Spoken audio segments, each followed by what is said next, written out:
When I talk with patients, I tell them that as a psychopharmacologist, I want them to come and see me even when they're well, because people are terrible at determining that they're slipping back into a depression.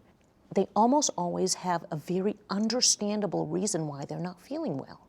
They might think, of course I'm not feeling well, I have a very stressful job. And they kind of rationalize their feeling unwell. And so going in for regular checkups with the doctor, I think is a very important way to kind of take stock of where you are, make sure you're still well, make sure that you're not simply attributing your distress to things that are distressing in life. Depression is multifactorial, so it's never one thing. So there can be a genetic vulnerability in terms of we know that depression runs through generations of families.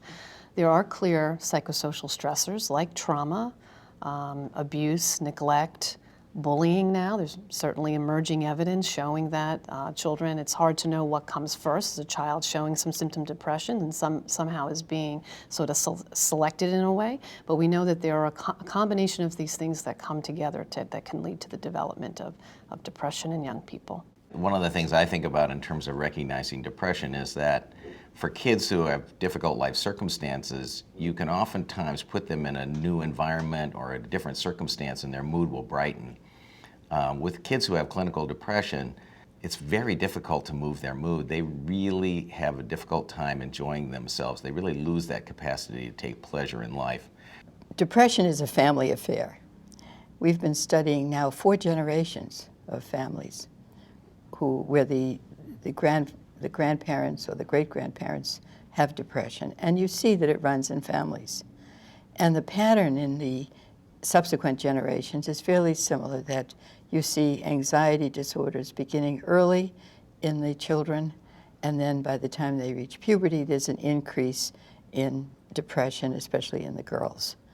It begins to diminish after the 3rd generation, but if there's a grandchild that has 2 generations affected with depression, that's their grandparents and their parents, then you see very, very high rates of depression. So if there are several empirically, validated psychotherapies like interpersonal psychotherapy, cognitive behavior therapy, what's the difference between them, and how should people think about them and select which treatment to get? Some of it may come down to patient preference, which for depressed patients often seems to make a difference in outcome. There are some patients who, if you ask them, will say, I'm barraged by negative thinking. And those patients might be natural candidates for a cognitive therapy which focuses on that. Whereas other patients really like the interpersonal therapy focus on the connection between how they're feeling and life events.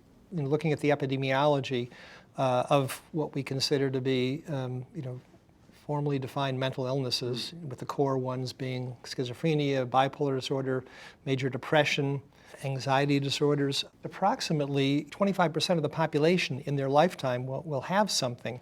The majority of people who have these diagnoses are not receiving treatment. So there's a huge unmet public mental health problem. In general, people with bipolar disorder do not believe they have an illness.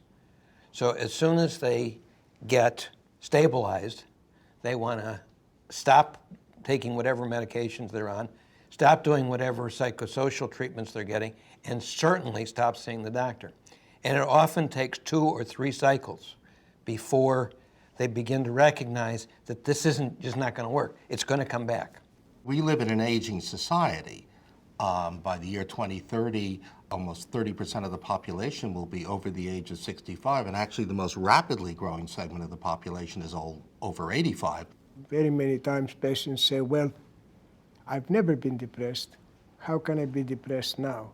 The reality is that late life depression happens as there is aging in certain parts of the brain that regulate mood, and often it influences the thinking process. Some of these are called executive processes, those that have to do with problem solving, decision making, and complex intellectual functions. Even with the first episode of late life depression, the relapse rate is very high. When you see a patient, a depressed patient over the age of 60, you have to be thinking about treating that patient for a lifetime.